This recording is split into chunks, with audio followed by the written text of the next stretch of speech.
Tanguay Électronique, en première ligne.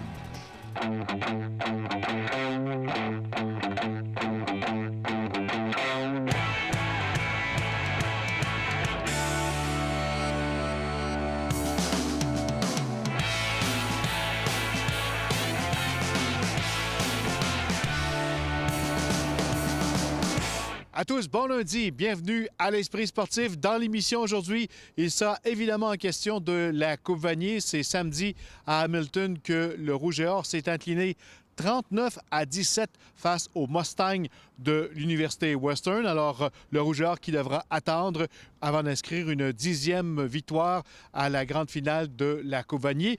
Nous avons l'analyse du match avec Denis Casavant et Charles-Antoine Sinot, les commentaires d'après-match, mais d'abord, en son et en image, cette défaite du Rouge et Or.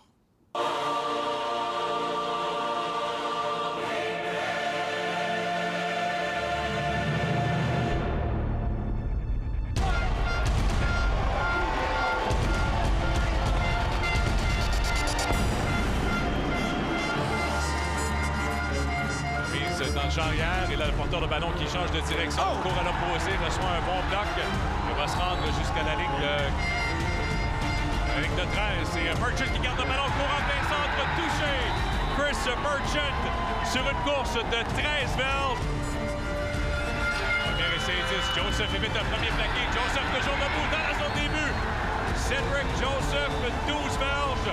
Deuxième touché au sol pour les Mustangs. Ils sont à 4 joueurs. Hugo Richard, la passe au centre. Et encore une fois, contact sévère. Un autre mouchoir. Un autre mouchoir, c'est Pivin qui a été frappé solidement. Pression à 5 receveurs pour le Rouge et Or. Pression à 3. Hugo Richard est frappé. La passe dans la zone des buts. Touché. Benoît Gagnon-Brousseau. Passe de 28 verges. Zone des buts. Joseph dans le charrière. On lui remet le ballon. Joseph court à l'extérieur. Deuxième touché du match. Cedric Joseph. On amène un blitz. Hugo Richard s'avance, la passe au centre du terrain et le ballon échappe à Chadrick Henry. Sinon, c'était un touché. Alors Henry s'amène dans la mêlée avec les blessures.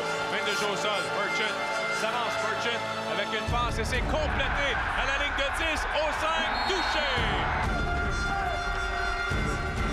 Là, c'est Merchant qui garde le ballon vers la zone des buts. Touché. Chris Merchant.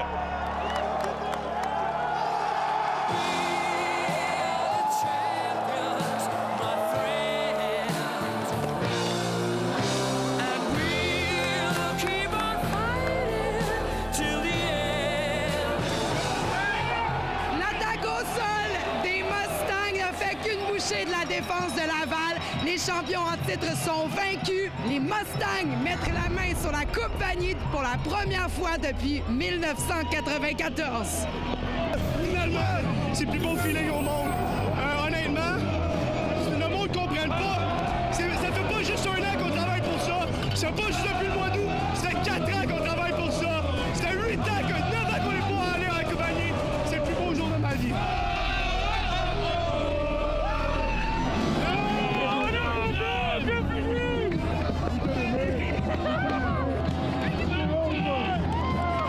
Comment tu te sens en ce moment? La plus belle journée de ma vie, une très belle journée. On dit depuis le début de la saison qu'on a la meilleure équipe au pays. Tout le monde nous a douté toute la saison. Il disait qu'on n'avait pas vu d'opposition. Il avait raison, il n'y a pas eu d'opposition toute la saison. Il n'y a pas eu d'opposition.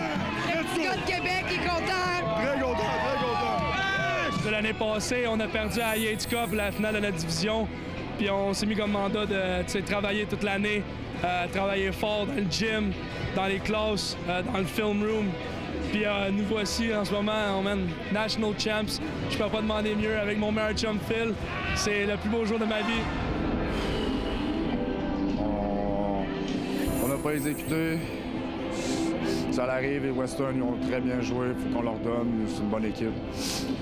On a fait des erreurs, puis on n'a pas pris nos chances. C'est ça. Ça peut vous rendre plus fort comme organisation, par exemple? Oui, c'est sûr. On apprend plus de nos défaites que de nos victoires, ça c'est sûr. Puis on va sortir plus grand de ça, puis on va recommencer à travailler pour l'année prochaine. Tout le crédit leur revient. Je pense qu'il y a une très bonne équipe. Tu es bien préparé pour nous attaquer offensivement. Bien, je parle de leur offensive. Je pense qu'ils nous ont battus sur les 3 phases du jeu, donc tout le crédit leur revient. On a démontré des faiblesses aujourd'hui, puis ça nous a coûté la position de terrain, ce qui nous a fait beaucoup de mal à l'attaque. Ça nous a empêché de prendre du momentum. Ils ont eu des poussées soutenues à l'attaque, puis c'est sûr que ça, c'est quelque chose qui est dur pour une défensive de rester sur le terrain aussi longtemps que ça à la fois. Alors, je pense que c'est ça qui nous a fait mal. La 53e édition de la Coupe Vanier appartient donc aux Mustangs de Western. Et pour Craig Marshall, il s'agit d'une première bague à titre d'entraîneur-chef. Janine Potvin, TVA Sport, Hamilton. L'entraîneur-chef du Rouge-et-Or, Glenn Constantin, en entrevue avec Louis-Simon Lapointe après le match, mentionnait « Aujourd'hui, c'est la meilleure équipe qui a gagné ». Domination vraiment, Charles-Antoine, des Mustangs de Western du début à la fin. On peut parler des X, des O, des mathématiques, des statistiques. La réalité, c'est que dans des situations 1 contre 1, aujourd'hui, les Mustangs ont été bien meilleurs. C'est une équipe qui est bâtie d'une façon beaucoup plus traditionnelle, en puissance. La ligne à l'attaque des Mustangs a été, à mon avis, le joueur du match. Même si le quart arrière et les porteurs ont été excellents, on a parlé du front défensif de Mathieu Betts toute la semaine.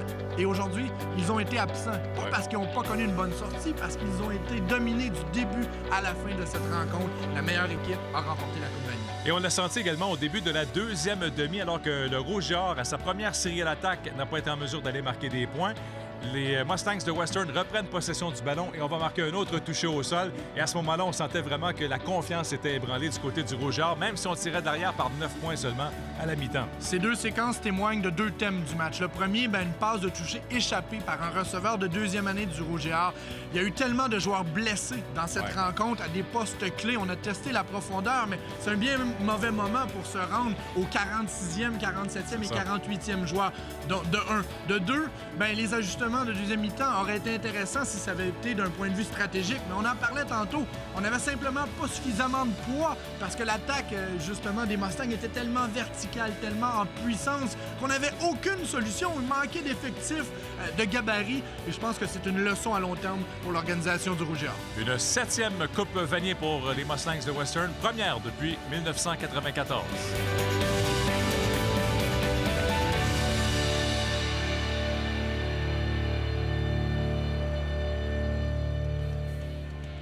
Après la pause, une victoire à saveur québécoise pour les Mustangs.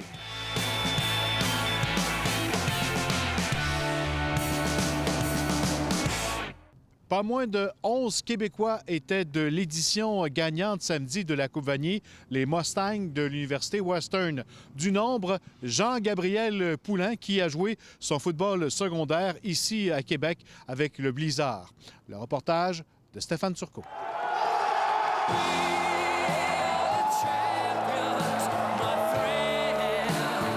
Présent samedi à Hamilton, les parents de Jean-Gabriel Poulain sont de retour à Québec, mais toujours sur le même nuage. On est sur le même nuage que lui. on l'a suivi depuis tellement longtemps qu'on est sur le même nuage, on joue de la harpe pendant quelques semaines encore. Et on a quelque chose à voir là-dedans, comme parents, parce que pour tous les parents qui accompagnent, qui ont des enfants, qui jouent, qui font du sport, peu importe le niveau, on est toujours avec eux dans tous les moments, en dehors du terrain comme sur le terrain. De vivre ça avec eux, on se sent très, très partie prenante.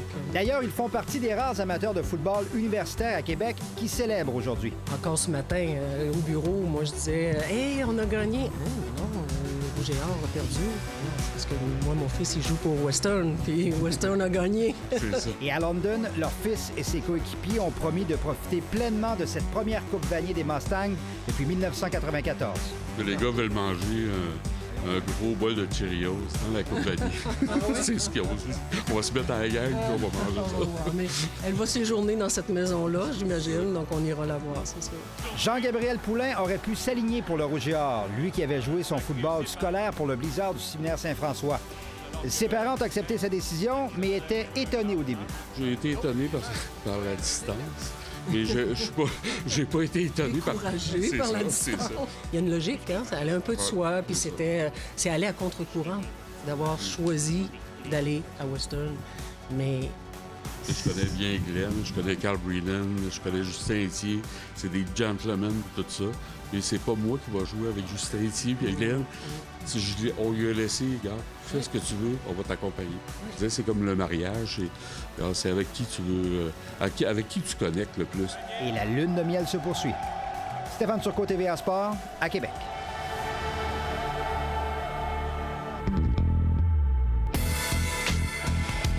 Les Remparts de Québec ont complété leur éreintante semaine de 4 matchs en 5 jours en récoltant 3 points sur une possibilité de 4 à l'occasion de leurs 2 rencontres du week-end. Samedi, à Victoriaville, les Remparts ont freiné à 3 leur séquence de défaites au Colisée Desjardins des Bois-Francs à l'aide de 3 buts enfilés à la faveur d'avantages numériques. À la deuxième période, ils ont vaincu les Tigres de Victoriaville 5-2. Mathieu Boucher, auteur d'un doublé durant une pénalité majeure décernée aux Tigres, Olivier Garneau 2 fois également et Michael Robidoux dans un filet désert ont marqué pour les Diables Rouges. Dimanche, à Gatineau, les Remparts ont surmonté un déficit de 2 buts au centre Robert-Guertin, mais ils se sont néanmoins inclinés 4-3 en prolongation devant les Olympiques de Gatineau. The Red Gentil avait obligé les 2 équipes à faire du temps supplémentaire. Anthony Volchik, avec son premier but dans l'uniforme des Québécois, et Jesse Sutton ont enfilé les autres buts des Diables Rouges. Les Remparts qui disputeront leurs 4 prochains matchs au centre Vidéotron. Mercredi, ils seront les hôtes des Olympiques. Par ailleurs, étiqueté 4e joueur de 20 ans dans l'organisation des Remparts depuis le retour au jeu du défenseur Andrew Pico, l'attaquant de 20 ans Austin Eastman a quitté l'équipe samedi. Austin joindra les rangs d'une équipe junior A de l'Ontario et il prévoit évoluer dans les rangs universitaires la saison prochaine. En 18 matchs avec les Remparts, Eastman a été limité à 1 but et 2 mentions d'aide. Cette production anémique a suscité un intérêt zéro chez les autres formations du circuit Courteau. Et en ski de fond, Alex Harvey a fait la démonstration qu'il entame la saison olympique sur une bonne tangente dimanche à Ruka en Finlande. En réalisant quelque chose d'inédit dans sa carrière, il a frôlé le podium dès la première fin de semaine de la Coupe du Monde. Le fondeur de Saint-Féréol-les-Neiges a fait belle figure aux 15 km poursuite à la Coupe du Monde pour ainsi terminer en 4e place de ce mini-tour. La Coupe du Monde se transporte à Lillehammer, en Norvège, où se tiendra un sprint en style classique samedi, suivi le lendemain d'un skiathlon de 30 km, l'épreuve préférée d'Alex Harvey. Et voilà, c'était l'Esprit sportif en ce lundi. Soyez au rendez-vous demain. Bye bye.